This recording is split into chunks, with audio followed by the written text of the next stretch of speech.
아살라무 알레이쿰 와라흐마툴라히 와바라카투. 반갑습니다, 여러분.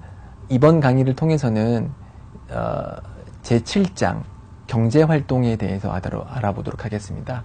이 책, 즉 새내기 무슬림을 위한 지침서가 가지고 있는 독특한 장점 중에 하나는 기존 서적에서 다루고 있지 않은 이러한 경제활동, 그리고 의복, 그리고 가족생활 등등 기존 출판에서는 다루고 있지 않은 이런 부분까지도 다루고 있다는 사실인데요. 자, 경제활동에 대해서 저희가 알아보는 시간을 갖도록 하겠습니다. 경제활동에 관한 기본적인 원칙은 모든 경제활동은 허락된다는 것입니다.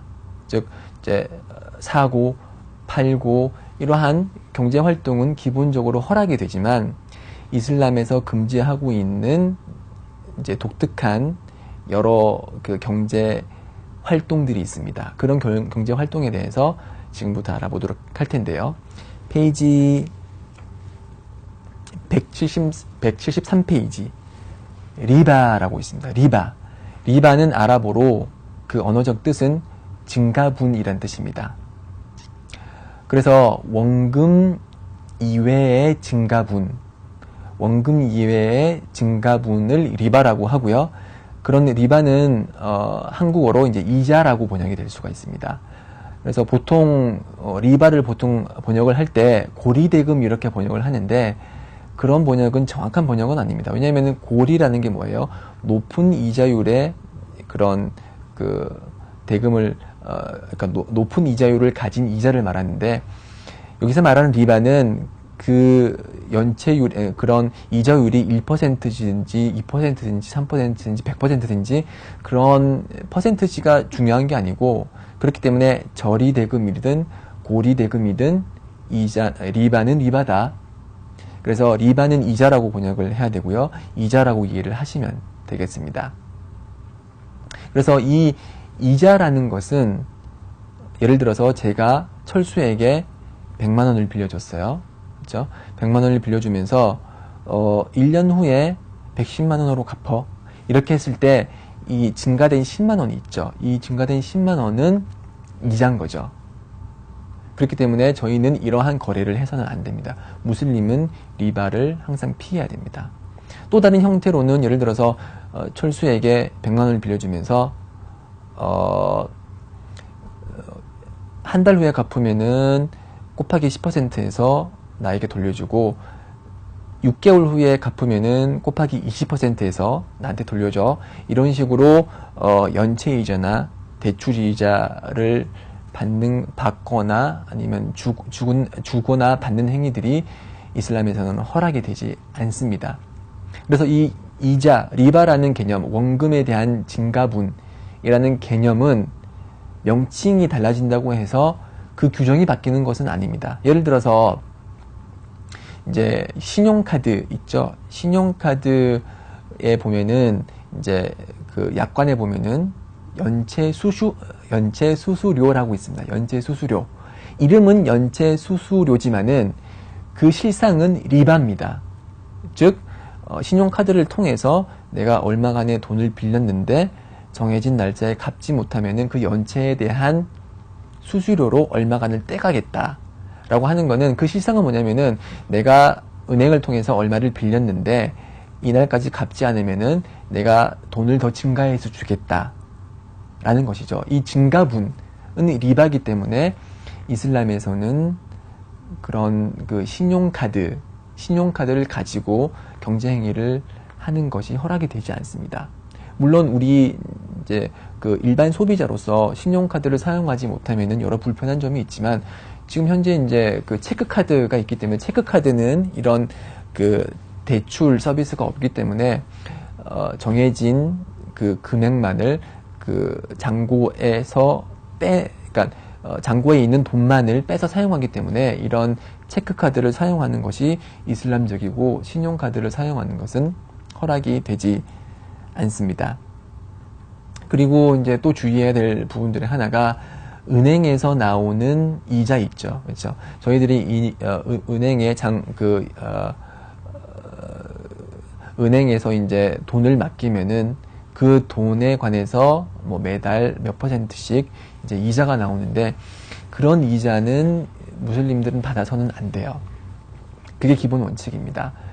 그래서 가능하다면은 은행 측에 설명을 해서 이자를 받지 않는 그런 예금 상품을 선택을 해야 되고요.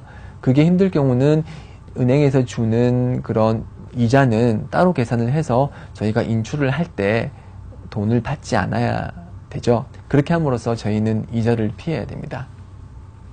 그렇다면 왜 이자가 금지됐냐? 왜 이자는 받아서는 안 되냐? 질문할 수 있겠죠. 이 책에서 이제 여러 가지 리바에 대한 설명이 나오는데 우선은 코란과 그리고 순나가 이자를 받지 말라라고 명령을 했기 때문에 저희는 따르는 겁니다. 그래서 코란에서 언급하기를 하나님께서 언급하시기를 그대들이 믿는 자라면은 리바를 포기해라 그렇게 말씀하시고 계십니다. 이 리바라는 것은 이슬람에만 있었던 그런 규정은 아니고요. 리바 금지는 그 이전에 유대인들에게도 적용됐던 상황입니다. 그래서 유대인들에게도 이자가 금지됐지만 그들은 지금 어떻죠? 금융업을 통해서 이제 돈을 버는 그런 사람들로 인식이 될 정도로 리바에 대해서 아주 적극적으로 거래를 하고 있지만 이슬람은 그리고 이슬람을 믿는 무슬림은 리바를 리바를 취하지 않습니다. 리바를 통해서 이제 발생하는 여러 부정적인 상황들이 이제 174페이지에 나와 있습니다. 부의 불균형, 경제계층 간의 편차 심화, 뭐 사치가 만연하고 이제 그 경제가 붕괴될 수 있는 원인 중에 하나로도 지목이 되고 있죠. 자, 이런 현세적인 그런 위험성뿐만이 아니라 내세적인 위험성이 저희 무슬림에게는 더 큽니다.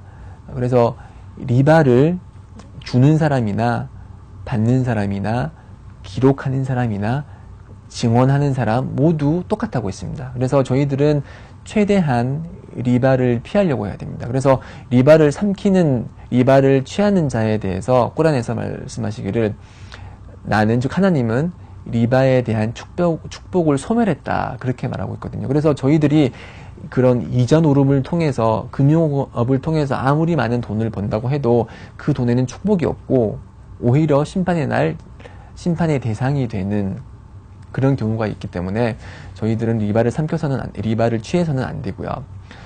그래서 이제 또 하디스에 보면은 이제 예언자께서 미어라저를 하신 그날 이제 심판을 받은 후에 이제 천국과 지옥의 양상을 보게 됐는데 그 이제 쭉 길거리 거닐면서 이제 자신 앞에 강이 있었어요. 한마디 그분 앞에 강이 있었는데 그 강은 피로 돼 있는 강이었고 그래서 그 둑과 둑 사이를 이제 수영하는 사람이 있었어요. 그 피로 된 강을 수영을 막 해요. 그래서 이제 이 언덕에서 다른 언덕으로 가서 그 다른 언덕에 도착하면은 거기에서 천사가 기다리고 있어요. 그래서 그 천사가 커다란 돌을 가지고 그 돌을 그 수영한 자의 입에 쳐박아 넣어요. 그래서 그렇게 해서 막 고통스럽게 고통을 받고 나서 다시 그 사람은 피로 번복된 그 강을 지나가서 다른 또 둑에 들어가면은 거기에서 또 기다리고 있던 천사가 큰 돌을 들어서 그 자의 입에다가 처박아 넣어버린 아주 고통스러운 그런 벌을 받고 있는 모습을 보았는데 그 모습을 보고서 무함마드께서 옆에 있는 천사에게 물었습니다. 이 자는 과연 어떤 일을 했길래 이렇게 엄청난 고통을 받고 있냐라고 질문을 하니까 저 자는 현세에서 리바를 다루고 리바를 취했던 자다 이렇게 답변을 했습니다. 그래서 물론 현세에서 리바를 취함으로써 저희가 경제적인 그런 이득을 볼 수 있지만 그 이득 때문에 그 조그만 이득 때문에 내세에서 받을 그런 고통을 감내해서는 안 되겠죠.